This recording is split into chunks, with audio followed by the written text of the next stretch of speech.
우리가 지난주 보았던 이제 말씀은 이제 하갈과 이스마엘이 이제 아브라함의 집을 이제 떠나게 되는 장면을 우리가 봤죠. 하루 아침에 갑자기 어떤 삶의 터전을 떠나야 되는 상황이 된 거죠. 그런 이제 일을 겪었을 그 하갈의 입장이 돼서 생각을 해보면 정말 막막하지 않을까. 그런 생각을 해본 적이 없었는데 갑자기 집을 나가야 되고 이 어린 아들을 데리고 둘이 이제 어디론가 가야 되는 상황이 되었기 때문에 아마 하갈의 입장에서는 정말 막막하기 짝이 없는 그런 상황이었을 거라고 생각이 됩니다. 한마디로 갑자기 날벼락 같은 일이 이제 인생에 찾아온 이제 그런 경우겠죠. 우리도 살다 보면 전혀 생각지 않았던 날벼락 같은 일이 삶에 갑자기 찾아오는 경우도 있습니다. 그럴 때 얼마나 막막하고 또 두렵고 또 당황스러울까, 고독할까 하는 생각을 해봅니다. 그게 광야죠. 또 장소마저도 이제 광야로 가야 되는 상황 아니겠습니까? 정말 미지의 세계고 두려움이 가득한, 과연 그런 광야와 같은 인생길에 막막한 상황일 때, 고독과 두려움이 엄습하는 그런 때에 우리는 어떻게 해야 되는가 하는 이제 질문을 하게 됩니다. 이제 바로 그 질문에 대한 답이 이제 오늘 본문의 말씀이다, 이제 이렇게 말할 수 있겠습니다. 하나님은 하나님의 구원 역사를 이루어 가시는데 그 구원 역사를 이루어 가시는 그 방법이 아브라함의 아들 이삭이라는 거죠. 그 이삭을 통해서 하나님께서 구원 역사를 이루어 가시는데 거기에서 이제 떨어져 나와야 되는 이 이스마엘의 상황. 이 이스마엘은 그 집에서 나와야 되는, 단순히 나와야 되는 차원이 아니라 우리가 생각할 때 이것은 상속하고 관련이 되어 있는 거란 말이죠. 아버지의 집에 있는 아들이 더 이상 거기 살 수 없고 따로 나가야 된다. 이건 이제 상속 문제하고 관련이 돼 있는 거거든요. 대를 잇는 문제하고 관련이 되는 거거든요. 그렇기 때문에 이스마엘이 아브라함 곁을 떠나서 어디론가 가버려야 되는 이런 상황은 마치 나만 버림받은 것 같은, 그러니까 하갈의 입장이나 이스마엘의 입장에서는 그냥 나만 다 자기들끼리 있는데 나만 툭 튀어나와가지고 그냥 어디론가 가버려야 되는, 버림받은 것 같은 이제 그런 상황을 이제 만나게 된 것이죠. 자, 오늘 본문의 14절 16절까지 보면요. 14절부터 아브라함이 아침에 일찍이 일어나 떡과 물 한 가죽 부대를 가져다가 하갈의 어깨에 메워주고 그 아이를 데리고 가게 하니 하갈이 나가서 브엘세바 광야에서 방황하더니 가죽 부대의 물이 떨어진지라 그 자식을 관목덤불 아래에 두고 이르되 아이가 죽는 것을 참아보지 못하겠다 하고 화살 한바탕 거리 떨어져 마주 앉아 바라보며 소리내어 우니. 하나님께서 아브라함에게 말씀하셨어요. 내가 너와 한 약속이 이루어지는 그 길은 이스마엘의 길이 아니고 이삭의 길이다. 이삭을 통해서 내가 너와 한 약속을 이루어 갈 거다. 이렇게 하나님이 아브라함에게 이미 계획을 말씀해 주셨어요. 그러니까 아브라함의 입장에서 하나님의 계획이 뭔지 들어서 이미 알고 있는 겁니다. 그런 상황에서 이스마엘을 내보내는 거라고요. 내 혈육이긴 하지만 하나님이 이스마엘은 아니야, 이삭을 통해서 할 거야. 그래서 이스마엘을 떠나가게 하는 거예요. 그 과정에서 우리가 지난주에 봤지만은 사라는 뭐였습니까? 사라는 이스마엘과 하갈이 딴 데로 갔으면 했단 말이죠. 그러니까 사라가 원하는 대로 다 들어주라 또 그러셨어요.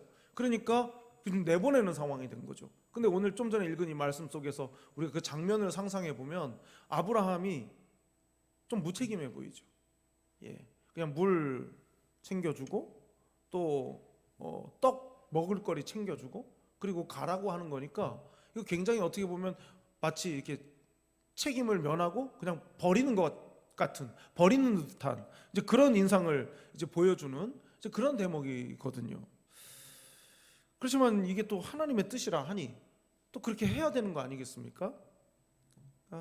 하나님께서 버리는 게 아니고 그를 통해서도 한 민족을 이룰 거고 그가 또 다른 한 민족의 씨가 될 거다. 이스마엘이 이제 그렇게 말씀을 하셨단 말이에요. 그건 머리로는 알겠죠. 그리고 이해는 하겠죠.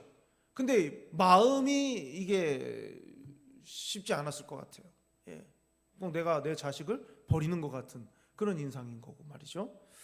더군다나 하갈이 즐거운 모습으로 뭐 기꺼운 어떤 그런 모습으로 떠났을 것 같지는 않거든요. 그래서 이제 내보냈습니다. 그래서 어디까지 가냐면 브엘세바.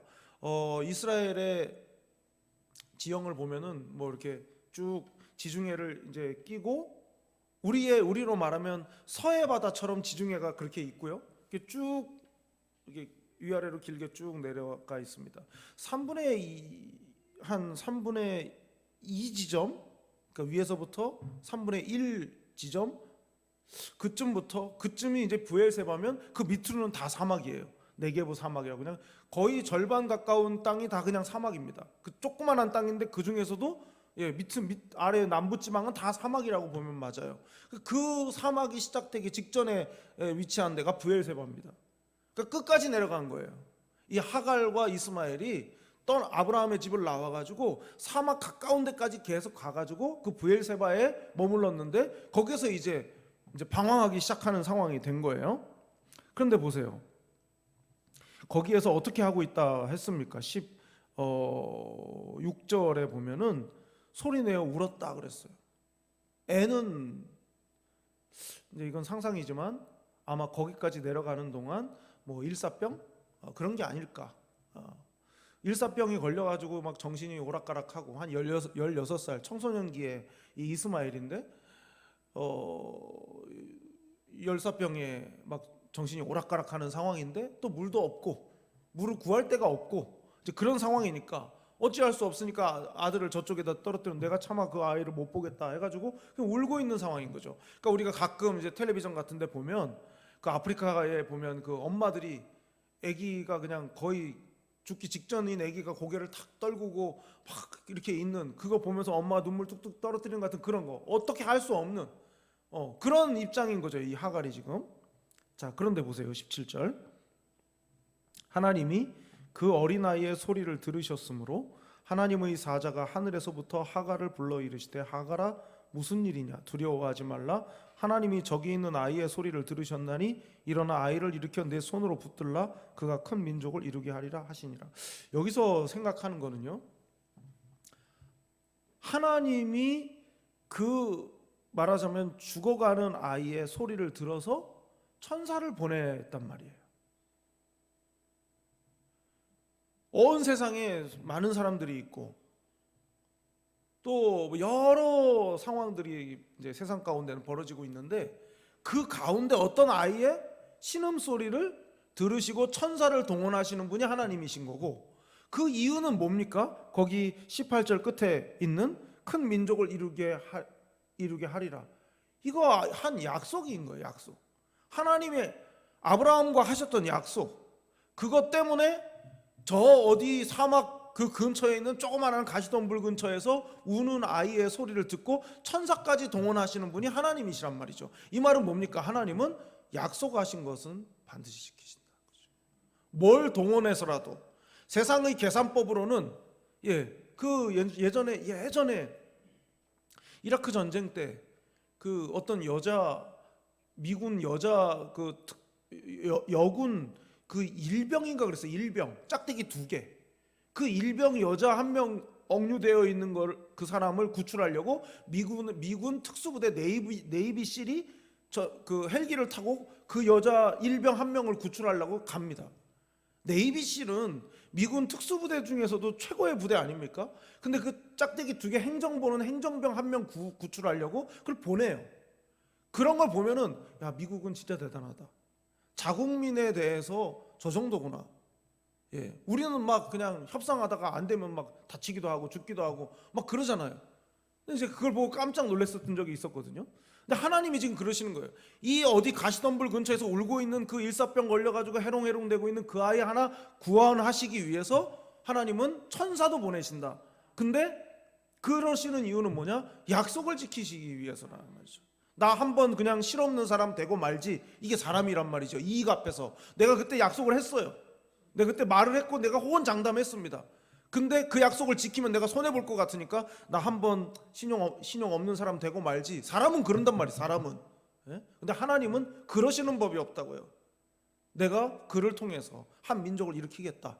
하나님이 약속을 하셨어요. 아브라함하고만 했어요. 무슨 뉴스에 나오거나 현수막 다른 게 아니에요. 그런데 하나님은 그 하나를 지키시기 위해서 하나님은 천사도 보내신다. 예. 너무 우리가 쉽게 막 남발하잖아요. 하나님 제가 이렇게 하겠습니다. 저렇게 하겠습니다. 하나님만 아니까 그냥 사람들 앞에서는 입 딱 닦는 거죠. 예. 그게 사람이란 말이죠. 반면에 하나님은 안 그러신다는 거예요. 내가 약속했기 때문에 지킨다는 거죠.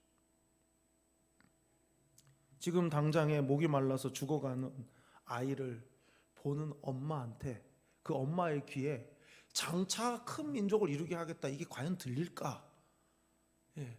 지금 내 새끼가 지금 숨이 꼴딱꼴딱 넘어가는데 지금 물 마시고 정신 차리고 잘 먹고 잘 뛰어다니고 이게 중요하지 무슨 나중에 무슨 민족이 되고 이게 귀에 들어오시겠습니까? 여러분 같으면 안 들어올 것 같아요. 제가 아무리 생각을 해봐도 제가 엄마는 아니지만 엄마의 입장에서 이게 귀에 들어올까? 장차 큰 민족이 되는 게 무슨 상관이야 나랑. 지금 애가 다 죽어가는데 이 생각을 할 것 같은데 말이죠. 그런데 하나님은 그러시지가 않은 거예요. 뭐 이런 비유가 적절할는지 모르겠습니다. 나는 지금 100만 원 현금이 필요한데, 현금 100만 원이 필요한데 하나님은 어음을 주신단 말이죠. 약속 어음으로 주신다고.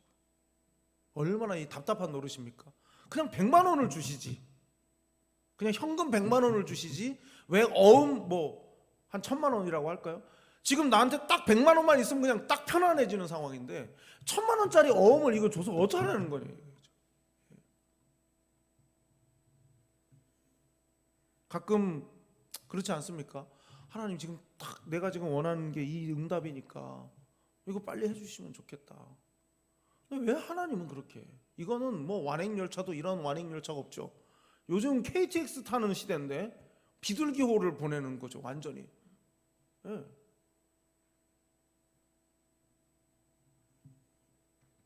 여러분 우리가 신앙생활이라고 하는 것이 이게 이제 믿음이잖아요. 믿음. 하나님을 신뢰하는 거잖아요. 지금 내 새끼가 지금 숨이 꼴딱꼴딱 넘어가는데 장차 민족의 한 민족을 이루겠다고 하는 것이 이건 너무 이거는 나한테는 오히려 이게 더 나를 괴롭히는 것 같은 일인 거죠. 그런데 왜 하나님이 이렇게 하실까? 왜 이런 얘기를 하실까? 신앙생활은 하나님을 신뢰하는 거기 때문에 그래요. 예. 하나님이 못 돼가지고 괴롭히고 막 시간 끌면서 막 안달나게 만들고 하나님의 목적이 그게 아니라 하나님은 신뢰하는 자를 통해서 일하신단 말이죠. 믿음을 요구하시는 거예요. 약속 어음은 신뢰예요. 현금은요, 솔직히 현금은 그렇지 않습니까? 현금은 받고 언제 받았냐 그래도 모르는 일인 거예요. 언제 줬냐 그래도 모르는 게 현금이에요. 받기 직전까지는 막 이러다가 받고 나면 탁 돌아서는 사람 마음이잖아요. 그게 아니라 그 기한이 정해져 있고 누가 발행했는지가 정해져 있고 이런 게 모든 게 다 명시가 되어 있는 이걸 통해서 신뢰하는 거거든요. 아무한테나 약속 어음을 발행해서 주는 것도 아니고 뭐 그런 거 아니겠습니까? 신뢰를 바탕으로 하는 거란 말이에요. 신뢰를. 하나님이 지금 그 얘기를 하시는 것은 내가 아브라함하고 한 약속을 지키기 위해서 내가 너한테 천사까지 동원한다. 나는 약속을 지키는 것에 있어서는 이렇게까지도 할 수 있어. 그 신뢰 관계를 회복하는 게 먼저라는 걸 알려주시는 거예요. 지금 내 새끼가 숨이 꼴딱꼴딱 넘어가고 있으니까 아무것도 눈에 보이는 게 없죠. 여러분 그렇지 않습니까? 다른 거는 다 괜찮은데 자식 문제에 걸리면 아무것도 안 보인단 말이에요. 뭐 그 사람이 뭐 누가 뭐 대통령이 뭐 대통령 할아버지가 되더라도 내 새끼 문제와 관련해서는요 못 참는 게 사람이에요. 아무것도 안 보이는 게 사람이라고요. 그런데 그 상황 속에서도 신뢰를 요구하시는 거예요, 하나님은. 자, 창세기 16장 10절 말씀을 보겠습니다. 창세기 16장 10절입니다.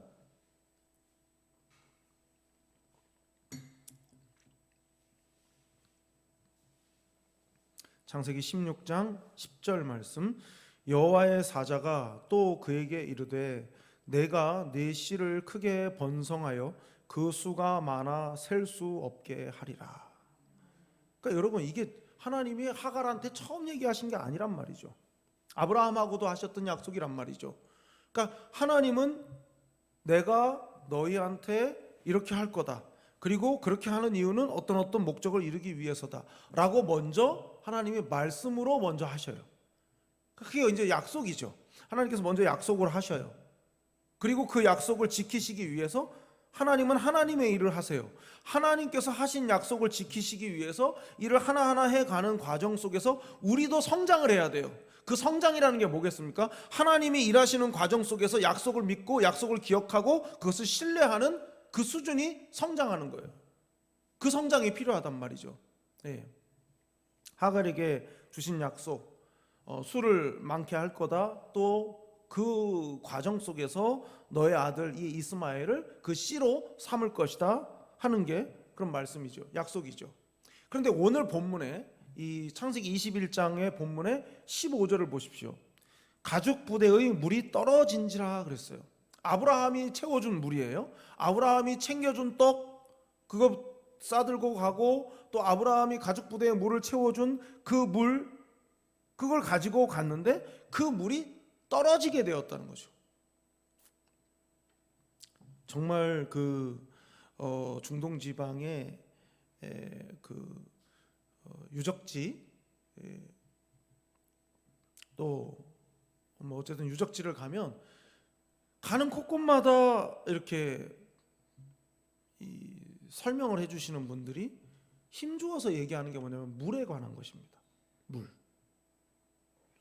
우리는 그냥 수돗물이 없으면, 저는 아주 어릴 때 잠깐 본 기억이 있지만, 그냥 개울 가서 빨래하면 되고, 그 위에서 미역 담고 그 위에서 마실 물 떠가고 뭐 그런 거 아닙니까? 우리나라는 그냥 물이 그냥 조금만 담아가지고 어디로 이동하면 얼마든지 물은 구할 수 있는 게 우리나라이지만, 여기는 졸졸졸 흐르는 물도 뭐 거의 없고, 그리고 비도 안 오니까 뭐 어디 장독대에다가 뭐 받아놓고 이것도 쉽지 않은 데란 말이죠. 그러니 물을 구한다는 것은, 이것은 거의 정말 목숨 걸고 전쟁을 해서라도 물 근원을 찾아내야 되는 게 이제 이 사람들의 어떻게 보면 운명과도 같은 그런 거란 말이죠. 그러니까 뭐 어디를 떠나려고 하면 제일 먼저 챙기는 게 물인 거예요. 물. 우리는 아무데나 가다가 좀 물 한 모금만 좀 하면 그냥 그런 때가 있었지 않습니까? 근데 그게 아니기 때문에 물을 채워가지고 갔는데 그게 이제 떨어졌다고 그랬어요. 얼만큼 방황을 했으면, 물을 구하기 전까지 얼마나 방황을 했으면 물 구하기도 전에 떨어졌겠습니까? 이제 그런 상황이 된 거예요.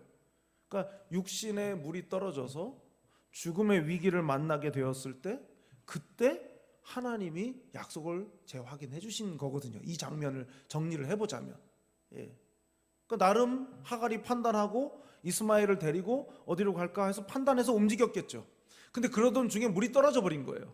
물이 떨어지니까 아이가 점점 기력이 쇠해지고, 그리고 오랜 시간을 걷고 막 이렇게 했기 때문에 지치다 보니까 뭐 열사병에 걸렸든지 어쨌든 아이가 다 죽어가는 상황이 됐어요. 그때 어찌할 도리가 없어서 아이를 저만큼에다 놓고 그걸 보면서 그냥 도리가 없으니까 울고만 있는 때에 하나님의 천사가 온 거예요. 그냥 이 장면 자체가 우리에게 주는 바 교훈이 있죠. 육신의 물이 떨어졌다는 사실. 육신의 물이 떨어졌을 때, 그때 영의 회복의 시작이 그때부터 된다는 거. 이게 이제 중요한 이제 가르침이고 교훈이겠죠. 육의 물이 살리는 생수가 아니라 하나님의 약속을 의지해 사는 것이 살리는 생수라는 걸 교훈해주고 있는 거예요. 마실 물이 없어서 두려움에 사로잡히게 되고, 그리고 정말 이젠 끝나는 건가 하는 그런 절망의 상황에 딱 맞닥뜨렸을 그때에 먼저 영을 살게 하시는 하나님께서 찾아오신다 하는 거예요. 그리고 약속의 말씀이 생각나는 거, 그게 이제 살 길이라는 거죠. 사실은 처음부터 하셨던 말씀에 이제 재방송인 거나 마찬가지잖아요. 아브라함하고 하셨던 약속을 다시 재확인해 주시는 거잖아요. 그 아이를 통해서 한 민족을 이룰 것이다. 자, 시편 119편 49절 50절 말씀을 보겠습니다. 시편 119편 49절 50절.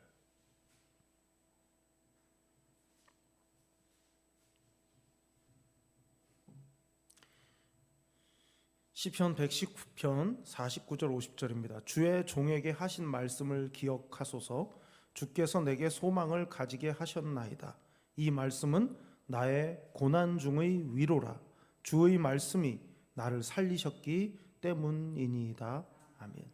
지금 이 잘 보시면요, 나한테 하셨던 말씀을 기억하세요, 기억하십시오라고 먼저 얘기해요. 하나님께서 저에게 하신 말씀을 기억해 주십시오. 49절이잖아요.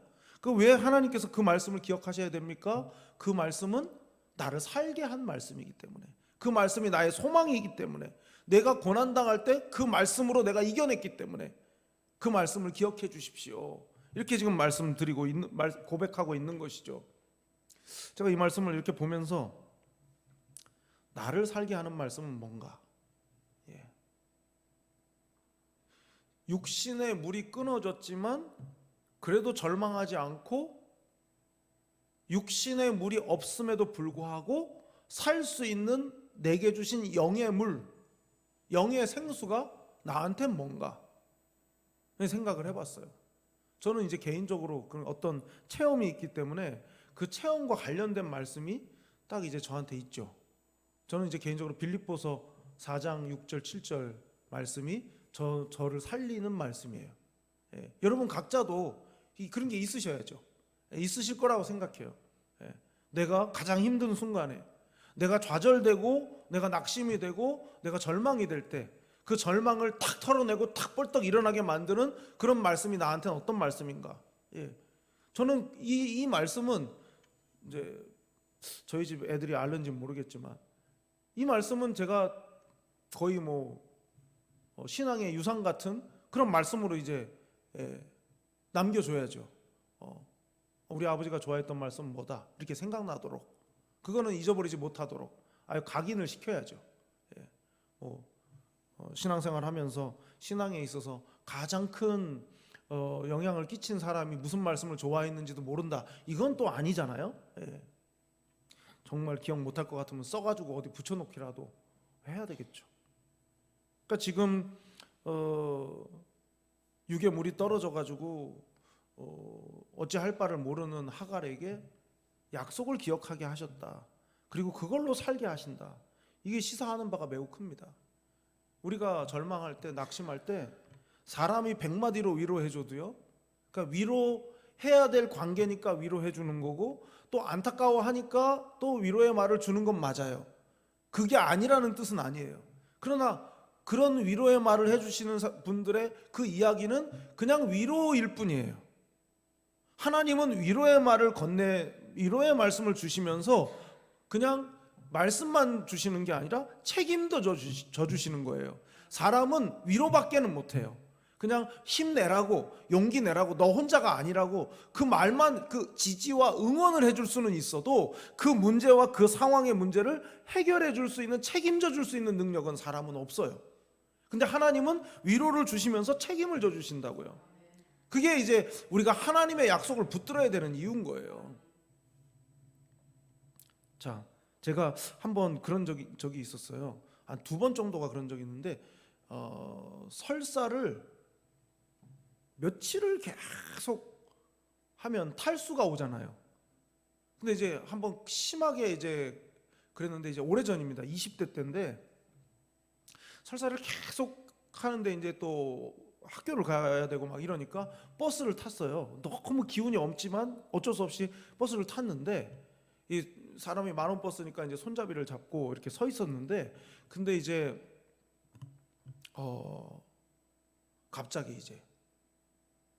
갑자기 기운이 쫙 빠지면서 식은땀이 쫙 나면서 앞이 안 보이는 거예요. 그냥 아예 안 보이고 안 들리는 거예요. 그런 경험이 있으신지 모르겠는데, 그래서 서 있었는데 갑자기 하나도 안 보여요. 그냥 진짜 시각을 잃어버린 거죠. 안 보이고 안 들려요. 딱 생각은 딱 하나죠. 저 버스 벨을 눌러야 되는데 이 생각밖에 안 드는 거예요. 벨을 누르면 나는 차에서 내릴 수 있고, 차에서 내리면 일단 찬바람을 좀 맞으면 정신이 들겠다, 이 생각밖에는 안 들고, 아무것도 안, 사람이 있는 것도 알겠고 다 알겠는데 뭐 너무 당황스러워가지고, 그래서 어찌어찌 해서 그 벨을 누르니까 차가 서가지고, 그래서 이제 겨우 내려가지고 그 인도 거기 보도블록 그 위에 앉아가지고 이 정신 오도록 한참 앉아 있었던, 그러니까 이제 서서히 보이고 서서히 들리더라고요. 그런 경험이 있었어요. 정말 그 무서운 상황인 거죠. 너무 막막하고 막연하고 아무것도 할 수 있는 게 없을 때 뭐 하나 생각이 나야 되는데, 그 상황일 때 하나님께서 내게 어떤 말씀을 번뜩 탁, 몰랐던 말씀이 생각나지는 않거든요. 그 말씀이 나를 딱 붙드는 그런 경험이 신앙적으로 영적으로 있어야 되지 않겠습니까? 자, 보세요. 오늘 본문의 19절입니다. 창세기 21장 19절. 하나님이 하갈의 눈을 밝히셨으므로 샘물을 보고 가서 가죽 부대에 물을 채워다가 그 아이에게 마시게 하였더라. 하나님의 일하시는 순서가 말이죠, 오해의 눈으로 바라보면 하나님이 좀 모질어 보여요. 너무 모지신 분이다, 하나님 참 모질다. 예. 지금 보세요. 아이가 죽어가고 있는데 저만큼 떨어져 있고 그걸 보면서 볼 수가 없어가지고 차마 쳐다를 못 보고 막 울고 있는 그 엄마의 심정, 이게 얼마나 안타까운 상황입니까?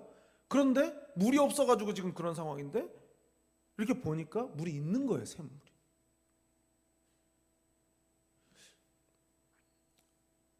부모는 이렇게 말하거든요. 야, 고개를 저쪽으로 돌려봐, 저기 있잖아 물, 이렇게 하거든요. 하나님이 왜 그렇게를 안 하셨을까? 예. 야, 울지 마, 저쪽 봐봐, 샘 있잖아, 이러면 되시잖아요. 예? 그렇게 하시면 되잖아요. 근데 그걸 안 하시는 거죠. 일의 순서가, 여러분, 그러면 만약에 그렇게 하시면 하나님을 제대로 만날 수 있을까요? 지금 애가 죽어가는 그 엄마가, 제가 그 생각을 가끔 해봅니다. 복권은 있잖아요, 복권. 예.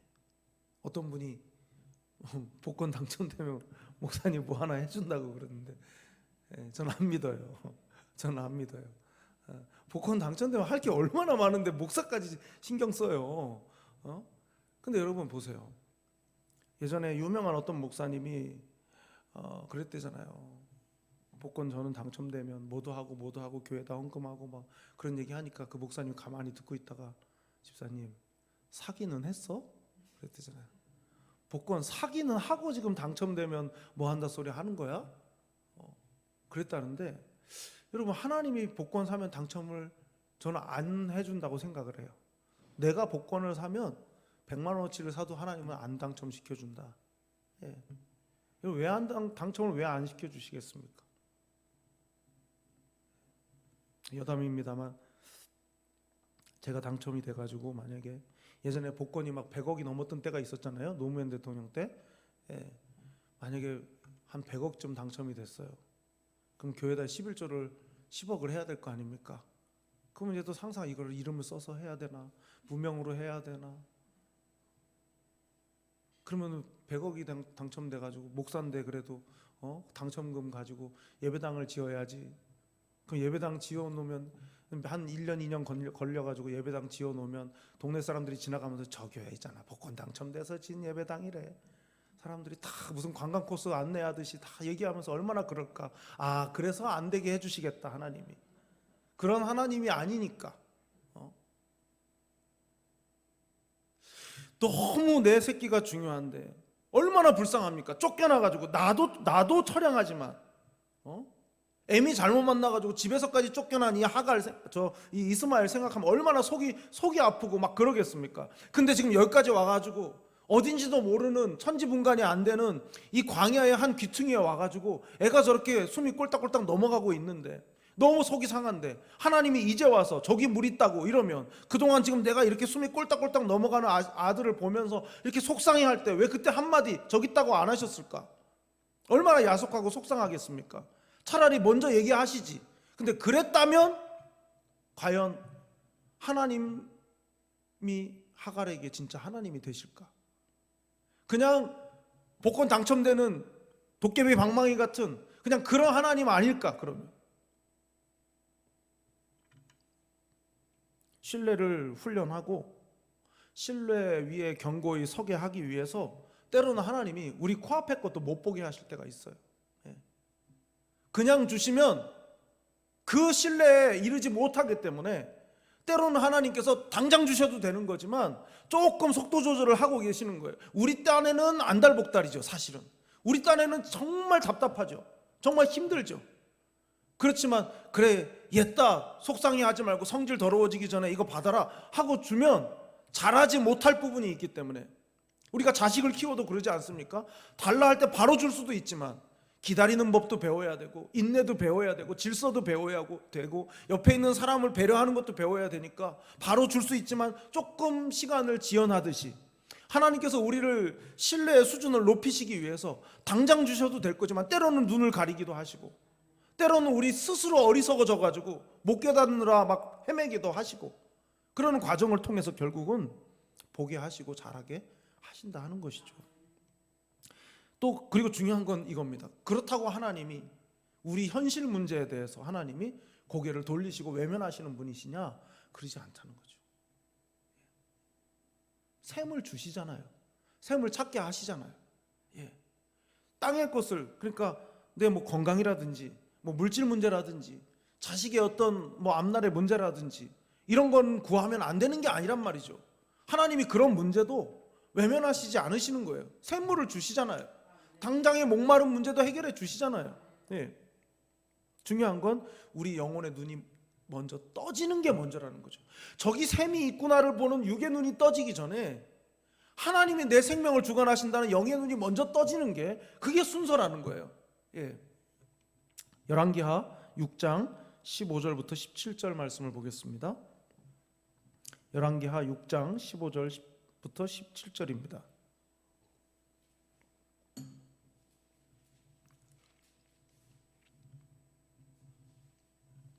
열왕기하 6장 15절부터 17절. 하나님의 사람의 사환이 일찍이 일어나서 나가보니 군사와 말과 병거가 성읍을 에워쌌는지라. 그의 사환이 엘리사에게 말하되 내 주여 우리가 어찌하리이까 하니 대답하되 두려워하지 말라. 우리와 함께한 자가 그들과 함께한 자보다 많으니라 하고. 어떤 상황입니까? 도단성을 완전히 포위한 아람 나라의 군대를 보고 깜짝 놀래가지고 두려워하면서 이제 큰일 났다고 이제 우리 어떻게 하면 좋냐고 막 이렇게 사환이 이야기할 때 엘리사가 그들보다 우리와 함께하는 자가 더 많다. 하나님께서 보내신 군대가 있는 거 아니겠습니까? 그게 안 보이니까 지금 보이는 아람의 군대만 보이니까 두려워하고 완전히 정신을 잃게 되는 것이죠. 믿음이 있는 것 같지만 결정적인 순간에 오히려 믿음이 없을 수 있는 거예요. 엘리사와 함께하고 있지만 어떤 분이 조사를 해보니까 정말 엘리사가 행한 기적이 능력이 엘리야가 행한 능력보다 2배나 많이 기록이 되어 있다는 거죠. 성경에. 그런 엘리사인데 그 엘리사 곁에 있으면서 하나님이 함께하는 사람 엘리사와 함께 있으면서도 여전히 두려워하고 있는 모습이 보인단 말이죠. 영의 눈이 열려야 샘물도 보이는 거예요. 영의 눈이 열려야 샘물도 보이는 거란 말이죠. 마음과 영혼이 닫혀서 예비하신 샘물을 보지 못했던 그 하갈을 우리가 보는 거죠. 그러면서 우리 자신을 봐야죠. 나의 영의 눈은 열려 있는가? 베드로전서 4장 7절 만물의 마지막이 가까이 왔으니 그러므로 너희는 정신을 차리고 근신하여 기도하라. 정신을 차리고 근신하여 기도하라. 그 앞에 말씀이 뭡니까? 만물의 마지막이 가까웠다는 거죠. 베드로 사도가 말할 때보다 그 마지막은 더 가까워왔어요. 베드로 때보다 우리는 더 정신을 차리고 더 근신하고 깨어서 기도해야 되는 거죠. 골로새서 4장 2절에 보면 기도를 계속하고 기도에 감사함으로 깨어 있으라 그랬어요. 깨어 있으라고. 정신을 바짝 차리고 있어야 된다는 거죠. 기도로 깨어 있는 것이 오늘 본문의 말씀으로 이렇게 연결해서 생각해 본다면 뭐겠습니까? 영의 눈이 떠지는 거예요. 육의 것만 보는 게 아니라 영의 눈이 열려지는 것이죠. 자, 창세기 39장 2절 마지막으로 한 번 더 보겠습니다. 창세기 39장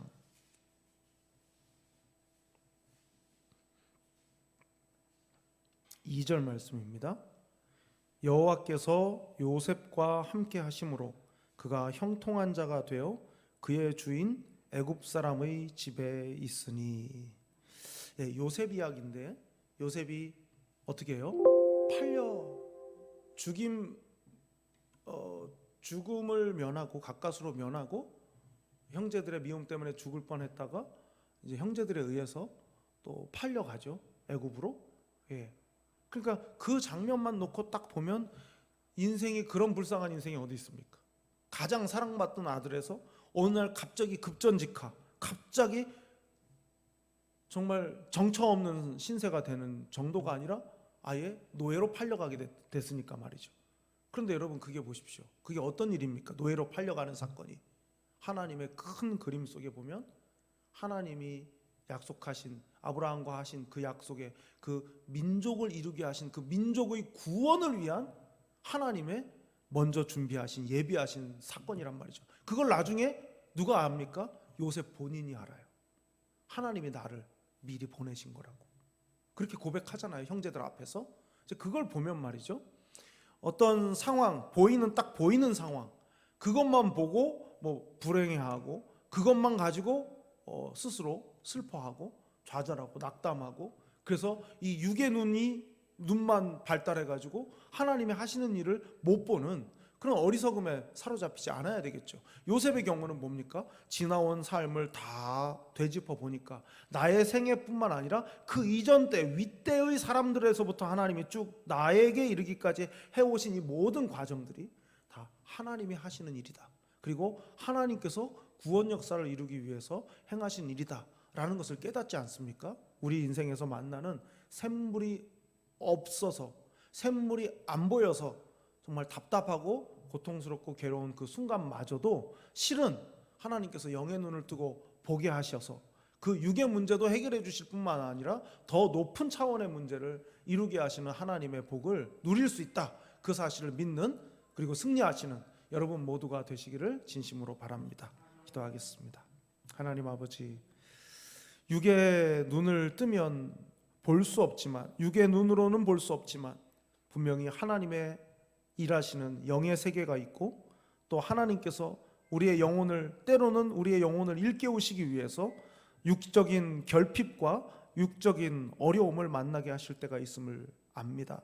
하나님, 바라기는 그러한 상황일 때 하나님이 보게 하시는 것을 볼 수 있는 눈을, 영의 눈을 뜰 수 있는 우리 모두가 되게 하시고, 항상 근신하고 깨어서 정신을 차리고 기도함으로 하나님의 일하심을 볼 수 있는 영의 눈이 열려지게 하여 주시옵소서. 주께서 함께 하시고, 육의 물이 막히는 것은 영의 물, 영의 생수, 영원한 생명물을 누리도록 하시기 위한 하나님의 계획임을 알고 말씀이 생각나는 인생이 될 수 있도록 은혜를 베풀어 주시옵소서. 함께 해주시기를 간절히 원하오며 사랑이 많으신 예수님의 이름으로 기도드리옵나이다.